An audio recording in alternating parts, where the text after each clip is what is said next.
You know what time it is, no matter where you've been. So let's do it again. Listen up and let the sun shine in. We've got soul training.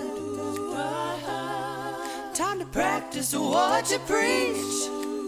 Ooh, yeah. Yes, we do. We've got soul training. This is one of my favorite weeks of the year. I don't know when this will air exactly, but going into this, one of my favorite weeks of the year being Thanksgiving. And I'm thankful for soul training. I'm thankful for Joe. I'm thankful for Daniel. But I'm also thankful for turkey and dressing and gravy and mashed potatoes and yeast rolls. Yeah, this opportunity to talk turkey. I did. It's makes me gobble a little bit. But, you know, I sometimes get 2 plates.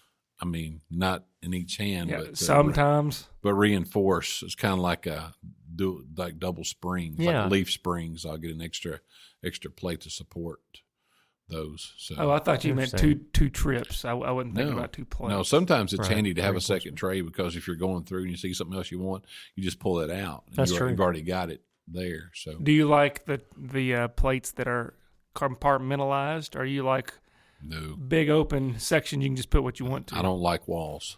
No, I want everybody to be blended. I want on potatoes, peas, everything. You know, I want to enjoy it all. See, my wife doesn't want her food touching. Really? Nope, she doesn't like that at all. That'll ruin her day for food's touching. That's the way I was when I was younger, but I grew out of that. I don't mind now. Yeah, I don't care. Yeah. I don't either. I don't care if my food's touching. I mean, not that I don't care about your comment. Yeah, I do care about that. I care about both. I do. My OCD doesn't allow me to. I do have to eat it in a certain order most of the time, or I like whatever I want first, and then I always, what's less fun, I eat it last. You know what? I kind of do that, not on purpose. But if we're using a Thanksgiving analogy, I won't go mashed potatoes, turkey, green beans, turkey. I'll eat most of my mashed potatoes, then I'll move on to the next thing. See, I do just the opposite. I save what I'm looking forward to the most till the end. But that has got me in trouble before eating at certain people's houses that, you know, those old country cooks that they like to really heap up your plate for you. Oh, yeah. Yeah. That's how I ended up like this. Exactly. So I'd eat the thing I was really least looking forward to the most first, and then they'd say, "Oh, you must really like that. Here, you need some more," and pile it up, and I never could make progress around my plate. Yeah, I can see that. Yeah. You couldn't do it because you couldn't break the cycle. Yeah. I've learned I never want to offend anybody, so you don't want to offend anybody by not eating. Mm-hmm. So I always will make everybody happy. So I tell you, my interest is piqued because I want to see how you tie this into our subject matter today. That's awesome. Well, it has. You know, you can tie any type of food in with like a potluck at church. Like when a meal's dwindling down and you want to revitalize it. I do. That, and then you know, what are we famous for? We're famous for fellowship meals, potlucks, sure. right? And churches of any size can do that. Salvation. So, oh yeah, I mean that too. But yeah, I was getting to that. Yeah. But I was thinking about what we're known, you know, for fellowship and those, you know, big long tables and things like that. But it does relate to things that the church is known for. Churches of Christ is known for is putting the Bible, you know, first and foremost as a guide of instruction and to be followed. And I prompted, I guess, this podcast talking to you all, and then I think Joe kind of grew the idea of what's happening to maybe congregations who are dwindling. And, you know, I never really paid that much attention to it probably until the last 5 or 10 years. So we were going to, you know, I think it's going to take more than a potluck meal to revitalize some places or to keep places going, because that's not what we're about. We're about sharing Christ outside of these buildings and outside of these walls. So there's my tie-in, Joe. Well, there's your tie. And you did an excellent job. And I guess my desired outcome from this podcast is if you happen to attend a congregation that your numbers aren't what they used to be, maybe that energy's not there like it used to be, my desire is that you understand it doesn't have to be that way. You don't have to go fade away and the church building eventually lock its doors and the members disperse to other congregations. It doesn't have to be like that. So that's what I'm hoping to get out of this episode, is maybe some ways we can show folks out there that might be going to congregations they feel may be dying, that they don't have to die that slow death. Right. Well, I think one of the, if you're in a congregation like that, then the first thing you've got to do is kind of have a heart-to-heart with the membership of the congregation about, do you actually want to turn it around and start growing again? And that's not an obvious question. I mean, your gut reaction will be like, yeah, of course, we want to start growing again. But do you really? Because that means things are going to change. That means there's going to be some things that may be uncomfortable. New people come in, they're not just numbers, they're new people. And they have their own baggage, they have their own opinions. And so if you're in a sleepy little congregation... Well, they also have their own talents. They have their own talents, yes. So growth ultimately, yes, is much to be preferred. But the reason I say that you need to actually ask the question is so that you know you've counted the cost on that. You know, a sleepy little congregation that's dwindling can be a very comfortable place. Nothing's changing. People are close. There's a sense of family. A lot of times people are related, literally. And there's lots of control for the people that have always been there. But if you're going to actually turn things around, that means that you're going to have to embrace doing some things that are different in some way. I'm not talking about doctrinally changing anything, but you got to do something different than you've always done if you're going to expect to have results that are different from what you've always had. I can't think of the book, but it was a business marketing type book a few years ago. It came out. It's called "What Got You Here Won't Get You There," and I probably have butchered that title. But the point is that you got to do, like you said, you got to create awareness. You got to have awareness, and you got to make some changes. Actually, I was introduced to that book because I worked with a guidance counselor years ago who's now retired. But anyway, she was kind of put on a corrective action plan that she needed to step up her game and to be a better in her role. And I remember the higher ups at that time assigned her that book to read, and she wasn't doing a bad job. But anyway, I guess they felt like she needed to kind of tighten some things up. And so I just remember seeing, she told me that that was one of her assignments, was to read "What Got You Here Won't Get You There," meaning that you got to make some changes. And I guess for me, before I talk super quick about leadership, is, in our little community in the Southeast United States, that there are tons and tons of little congregations that are dwindling. And I don't think it's really anything doctrinally that anybody's done wrong. Right. I call it my country store theory. I live in a little community in our county, and it has a cemetery, a church, used to have a store, and at one time it had a school. But as the world's gotten smaller and people are more transient, then there's no need for all those things in those little communities. And so people are coming to town. The country store closed, the school closed, and, the church is still there, but it falls into that category of people struggling a little bit. And I think it becomes a mindset, and then people buy into that mindset, then they get kind of depressed. Like, well, I show up, now there's 40 people, so we must be doing something wrong. There's 30 people, there's 20 people. And so I think you have to be careful with that. So before I pass the ball to one of you all, I guess if you find yourself in one of those situations, I like what you said, that you've got to ask the question and look inwardly and look in the mirror metaphorically. Do we really want to turn things around? And if you do, I think it starts with leadership.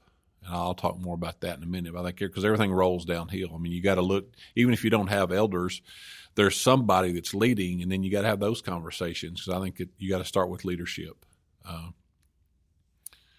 Yeah, well, I don't want to put everything on leadership's shoulders, though, because if there's a congregation, that means there's going to be folks attending that aren't part of the formal leadership there. Right. And everyone was given the Great Commission, right?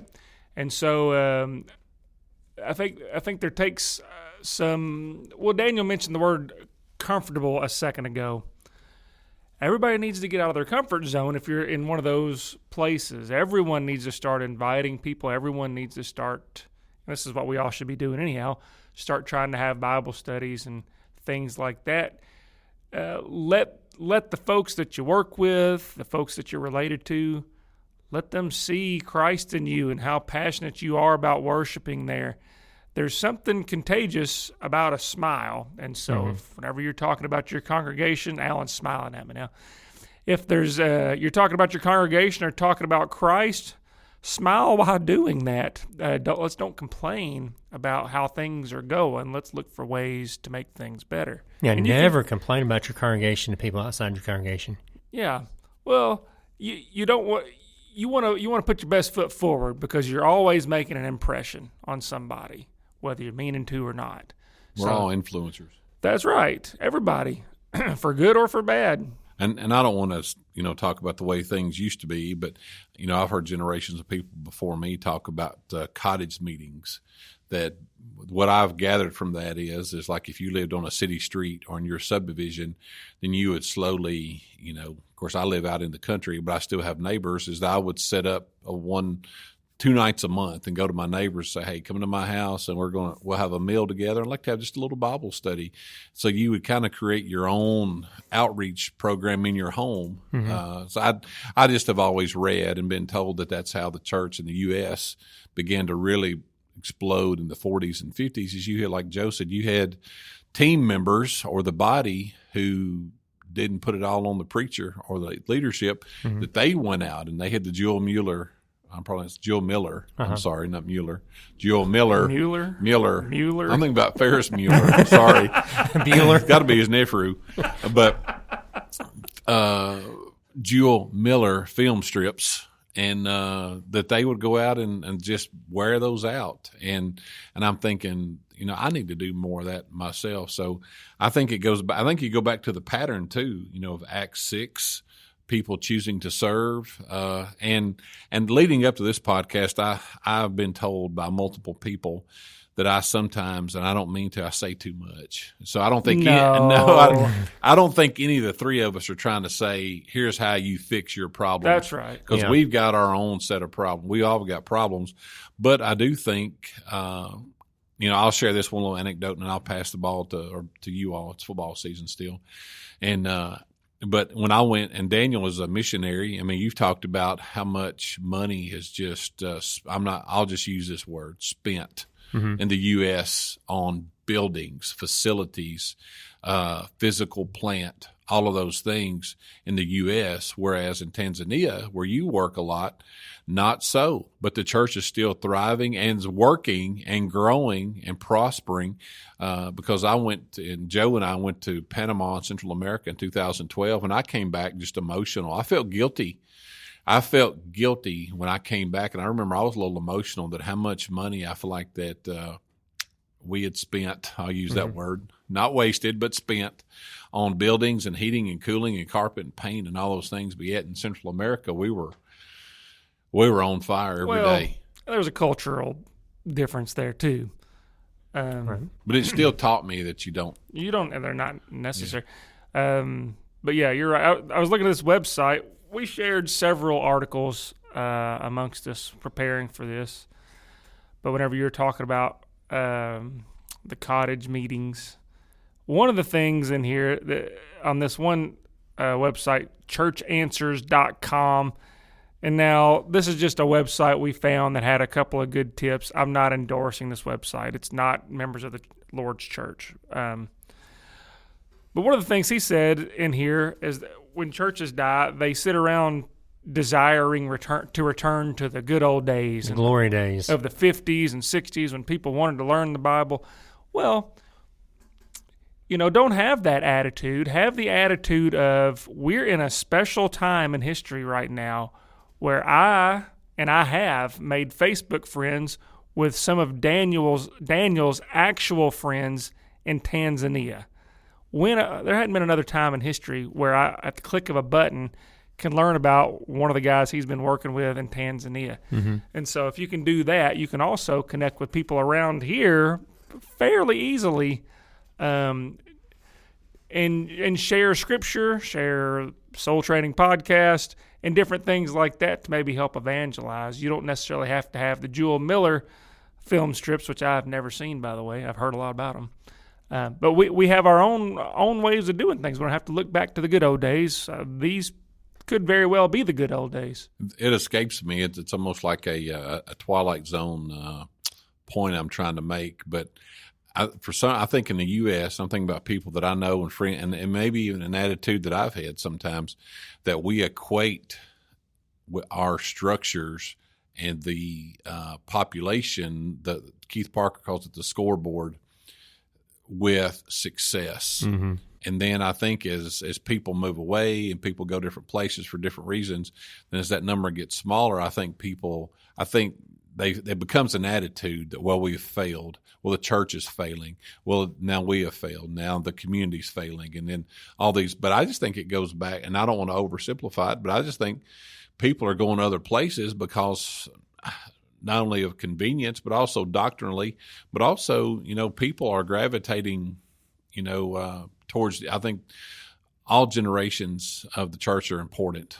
But, I know for us, the reason why we chose this congregation is I wanted our children to be part of a strong Bible curriculum, mm-hmm. So I guess I would say to people who are struggling with their membership number-wise is to maybe look at how we can do more outreach. What can we do to attract those younger folks? Because now that I'm on this side of it, I've realized that, whether you're talking about college sports or the church especially, it's a young man, young woman's, game maybe. And, right. And I'm cool. I'm secure in that. I mean, I'm to the point where, hey, I want you to I want somebody to replace me. So say that again. You said the church is a young man, young woman's, well, see, I disagree from a growth standpoint. Not so. I mean, you want to attract. On the average as well. That's what attracts people to bigger congregations is they want that fellowship. I guess I think that's a misconception because people of every age need the gospel and people of every age need Jesus. And so everybody wants to have that. I was just thinking about I think this is our first public disagreement. Well, that we've recorded. Public. I was just thinking about just in terms of growth, because you typically, like we had 2 kids. It was me and my wife, and we were younger, and so we wanted to partner. So we invited other younger couples who had multiple kids. So you don't just get a couple, a man and wife. You get. Yeah, well, I'm going to disagree with you on that, Daniel. What do you think? You be the tiebreaker here. Well, I think that balanced growth requires intergenerational relationships, and you need, the older men teaching the younger men, the older women teaching the younger women, and so I think you're both right. I think if there's going to be real growth, mature, balanced growth, it's going to be cross generational. Something that a lot of these congregations have in common that are in this unfortunate situation, like was mentioned earlier, is kind of an obsession with the buildings. But I was going to say the glory days, the way things used to be. These are congregations that have had a prime, and they've come down off their prime. And so what their memories are about of when things were successful are in a context that no longer exists. Their memories of successful evangelism and all of that stuff was in 1985, in 1970. So if the world would go back contextually to that, then they're ready to take advantage of that. But that's not where we're at, and we're not going to be there. So what I would suggest to a congregation, that if you feel like your congregation is dying, and just say it that extreme, you feel like that's the direction you're headed. You're not just in a rut, but you're dying. Let's go ahead and get together as a congregation and look at it as if, okay, this congregation, give me a generic congregation name so we can work with it. David Lipe always talks about, is it chicken bristle?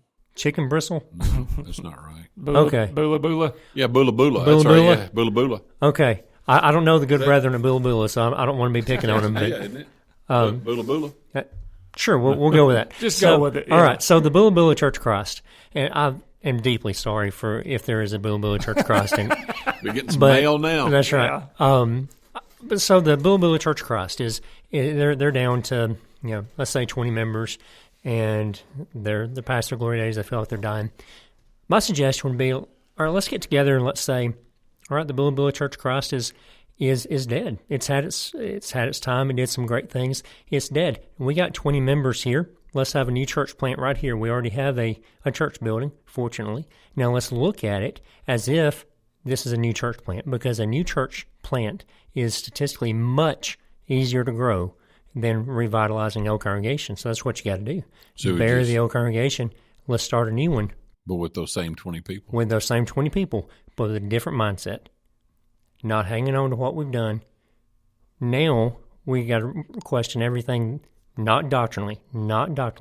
Question everything practically that we're doing. What would we do if we're starting from ground zero to reach this community? And start with there and build it up with that goal. Yeah, I think what you're talking about makes me think of our discussion with Matt Cook from a few episodes ago about intentionality. Mm-hmm. Coming up with a plan, an intentional plan to go out and grow. And, one of the things I made a comment about it on our group text. Number 5. Yeah, on one of the articles, it says one of the problems that churches have when they're dying is that they focus internally only instead of externally. Mm-hmm. You need to focus internally, don't get me wrong, but you're not going to grow if you don't spread the word outside of the walls of the building. You got to go out and reach your community. Right. I don't know if y'all are, sometimes I get shocked when people tell me that they read a bulletin article I wrote. Sometimes a little shocking. You write bulletin articles? Yeah, you didn't know that? Yeah. So listen, I'm coming up on 8 years where I can send you some stuff that I've written. I'll keep an eye out. A few months ago, I'd written a little article, and it was just entitled, They Just Don't Come Here Anymore. I think that was the title. But the point is that I went to visit a smaller congregation, and there was an older man who, during Bible class, he turned around and saw apparently that day they had probably 8 or 10 teens there, which I thought was great. And he told me afterwards, he said, I would have 15 or 20 in class in the 70s when I taught here. And he just stared off, and he was as sincere as he could be. He wasn't, he was just very sincere. He said, they just don't come anymore. And so I started using that hook as an article title or starter. And in my research, and that helped me write the article, I talked about, like, from a business standpoint, exponentially the last 20, 30, 40 years, if your business had decreased 10, 20, 30, 40, 50%, you wouldn't wait for it to get that far. If you owned a business and if that was your livelihood, you wouldn't wait till you got down to, 10% of your bottom line. You would have started something a long time ago. So I posed the question, how come the church, I think, and that's what I was talking about earlier. That kind of bleeds over into sheep swapping. And that's where I was talking about young people. And you're right. I love people of all ages. Disclaimer, share that. Make sure you turn that one up real loud. But, we're part of what I would call a mid-sized, upper mid-sized congregation. But I think we have to ask ourselves, have we really added people to the church, or have we just enrolled them? Have we had organic growth, or have we? I think we've just enrolled a lot of younger people, which I'm thankful for, from other congregations, those young marrieds with soon to be having kids, because we've developed this culture where we are so focused on our youth. That's where everybody wants to be. So that's where I was going earlier, is that you get a mom and a dad and 2 and 3, 4 kids, because this is the place they're really focused on the Bible curriculum. And then you pull that, it's almost like a brain drain. You pull that from these other little smaller congregations, and you just keep draining that, and they keep coming here. But then do we have a false sense of success? Like, we're really growing. There's no net growth. Yes. On number wise, we are growing. But the kingdom, right, is we're really just enrolling people. We're really not just growing people. So we've got a few minutes left. Does that make sense? Yes. That makes sense. Okay. Absolutely. It makes sense that Alan only wants young people to. I got it. No. Got it. Who's going to bring the candy? That's right. Dan, did you have something you were about to say? While you're thinking, I was going to give some. I don't know if these are. At one point, I had a segment that aired one time called Joe's Tips for a Happy Life. Really? Yeah. I don't remember it at all. You don't remember that? No. Well, That's why the segment aired once. It on here. evidently was It's very about as impactful. popular as my bulletin article sounds like. Yeah, but so we'll call this Joe's tips for a happy church, Growing. for a growing church.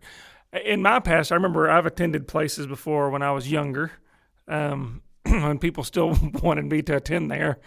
Whenever I was younger and visiting congregations, I remember going to this one place, and I was by myself, and I walked in on a Sunday morning, and in the way I recollect this is it was in the winter. It felt cold in there. They didn't have all of their lights on. Not many people said anything to me. Mm-hmm. It was just, there was no energy. And there was maybe 20 people there, and I was by far the youngest. And it just wasn't inviting. So I guess my tip would be, look around. Make sure that you have a welcoming place there, and that it's comfortable for people, because if you got somebody walking in off the streets, doesn't know you, doesn't know your history. In my situation, I went there once, and I'm afraid that happens more times than not. So there you go. There's your tip. Take that to the bank. Yeah, if you're building from the ground up, if you're building a culture, the number one place you got to start. You know, what does Jesus say? By this, all men will know that you're my disciples. If you have love for one another, we got to lead with love. That's got to be, when somebody comes into our midst, that needs to just exude from us towards them, towards one another.